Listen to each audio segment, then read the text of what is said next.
इतना मुझको बता दे, कैसे तुझको भुला दे।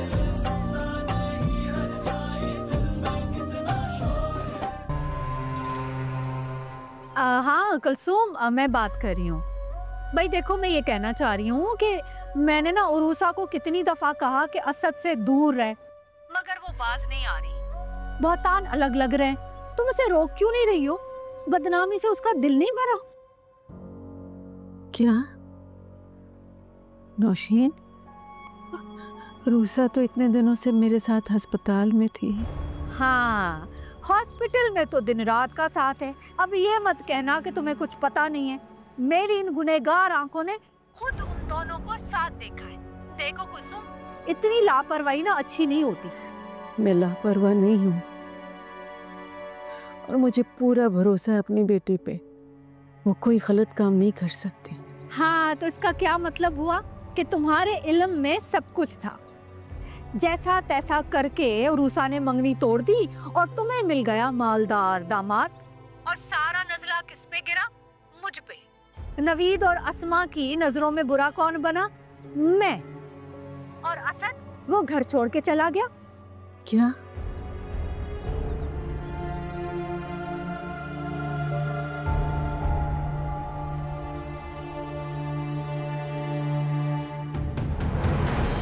मैंने ना उरूसा को कितनी दफा कहा कि असद से दूर रहे, मगर वो बाज नहीं आ रही। बहुतान अलग लग रहे हैं। बदनामी से उसका दिल नहीं भरा। हॉस्पिटल में तो दिन रात का साथ है। अब ये मत कहना कि तुम्हें कुछ पता नहीं है। मेरी इन गुनहगार आंखों ने खुद उन दोनों को साथ देखा।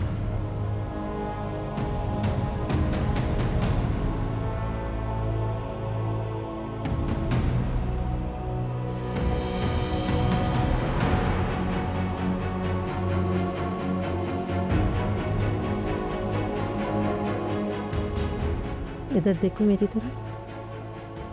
तुमने किससे उधार लिया? अम्मी, जिससे भी उधार लिए मैं उन्हें वापस कर दूंगी इंशाल्लाह।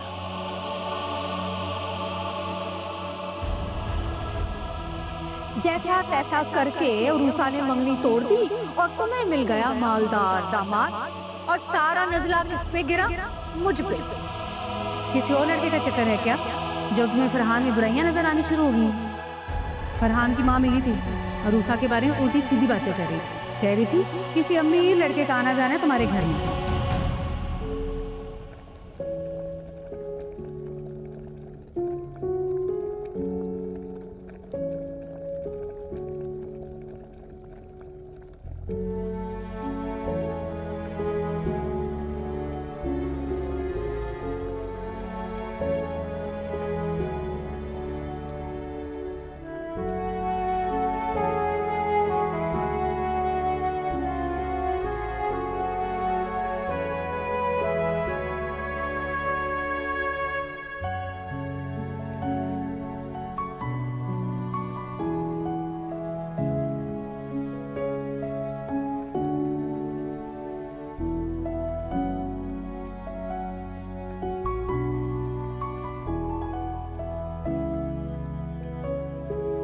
अम्मी, आप अभी तक सो रही हैं? उठ जाए, 10 बज गए। नाश्ता बन गया आपका।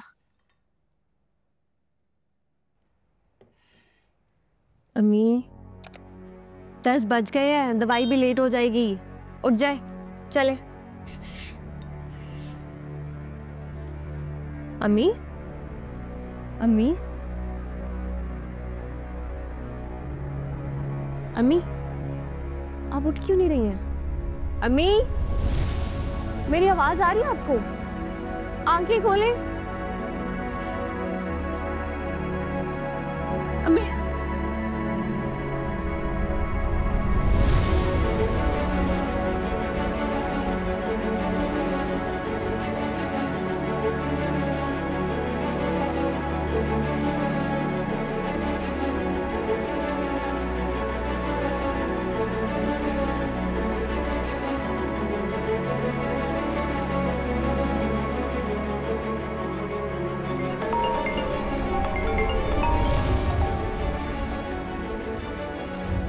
हेलो। हाँ सर। अम्मी, रूसा क्या हुआ है? मैं इनको कब से उठाने की कोशिश कर रही हूँ, मैं उठ नहीं रही है। हाथ पैर सब ठंडे हुए हैं। अच्छा तुम परेशान नहीं हो, मैं एम्बुलेंस भिजवाता हूँ और खुद भी हॉस्पिटल पहुंच रहा हूँ। ओके? अम्मी अम्मी अम्मी उठें प्लीज।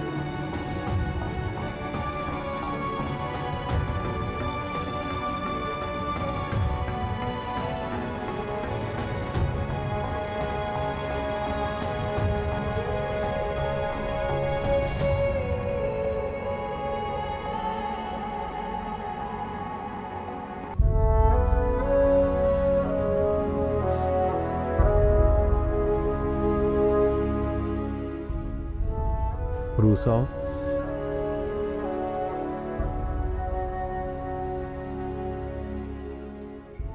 रूसा मैंने क्लियरिंग करवा ली है, डेथ सर्टिफिकेट भी मिल गया है, हमें अब चलना चाहिए।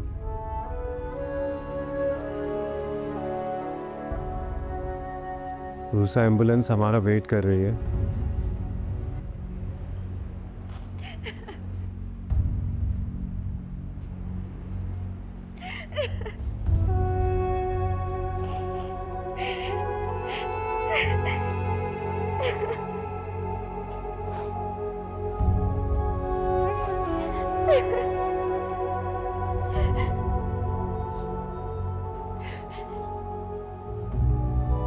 रूसा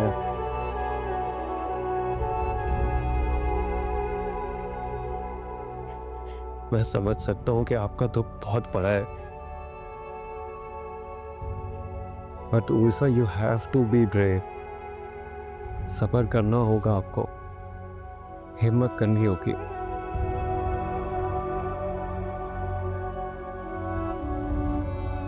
ये कैसा मुकाम है जहां हम सब बिल्कुल बेबस हो जाते हैं। आप, मैं, कोई भी कुछ नहीं कर सकता।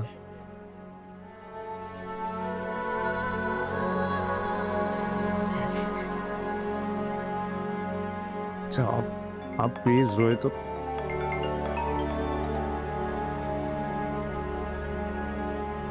मामा की कॉल है, मैं उनको इन्फॉर्म कर दूं।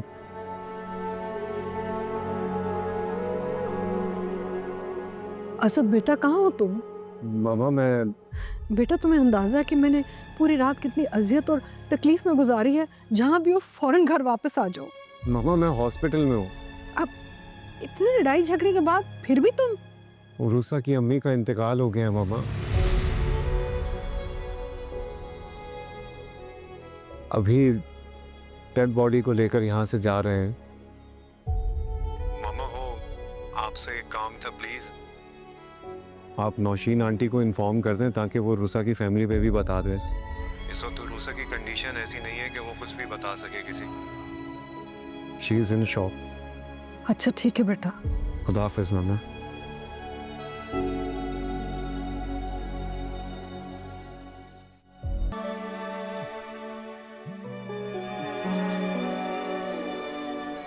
हेलो असद आप प्लीज यहाँ से चले जाएं।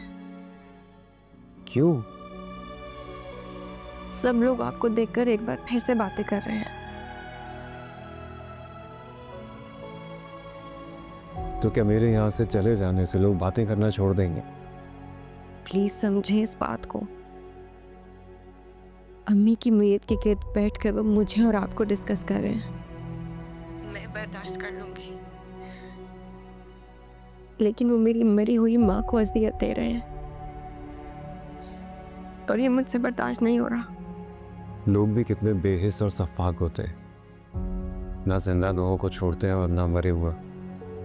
ठीक है चला जाता हूँ, लेकिन यहाँ पे ये सारी अरेंजमेंट कौन देखेगा फिर?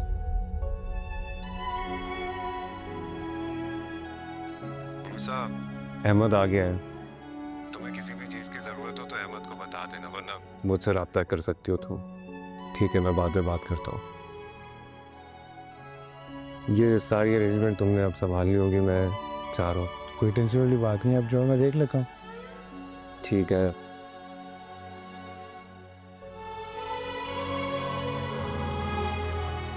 ये रख लो। इसकी क्या जरूरत है? ज़रूरत पड़ेगी रख लो।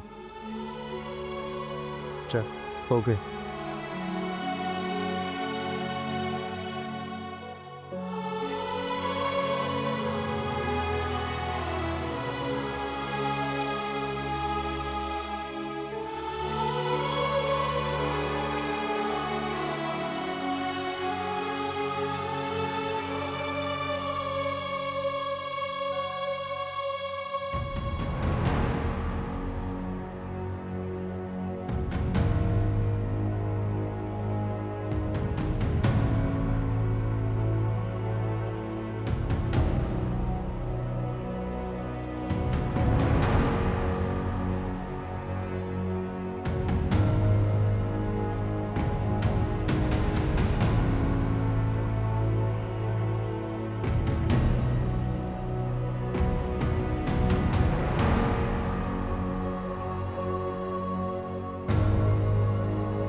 बस करो बेटा, कितना रोगी तुम, सब्र से काम लो।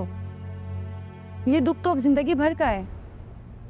वो सही कह रही है, मरने वालों को ना इतनी तकलीफ नहीं देते। तुम्हारी माँ की रूह ना तुम्हें इस तरह देखेगी तो उसे तकलीफ पहुंचेगी। बेटा बस करो और नहीं रोना, दुआ करो उनके लिए कि अल्लाह पाक उनकी मग़फ़िरत करे। हाँ, पता ही नहीं था किस तरह चली जाएगी। 2 दिन पहले तो वो बिल्कुल ठीक थी। ऐसा ही है बस, मैं भी प्लान ही बनाती रह गई। लेकिन आपा, आपके पास तो फोन आया था ना, आप अस्पताल में जाके मिलाती, आप क्यों नहीं मिली उनसे? हाँ, मुझे भी आज चक्कर लगाना था, लेकिन ये खबर आ गई। अच्छा, इस बात से हटके ये सोचो कि अब इसका क्या करना है, कैसे रहेगी ये तन्हा। अभी 4-5 दिन तो मैं हूँ इसके साथ, उसके बाद आप ऐसा करें ना, इसे अपने साथ घर ले जाएं। मैं? हाँ, मुझे तो कोई एतराज़ नहीं है इसे साथ ले जाने में, लेकिन कुलसुम आपा बता के गई थी कि इसने पढ़ाई स्टार्ट कर दी है दोबारा से।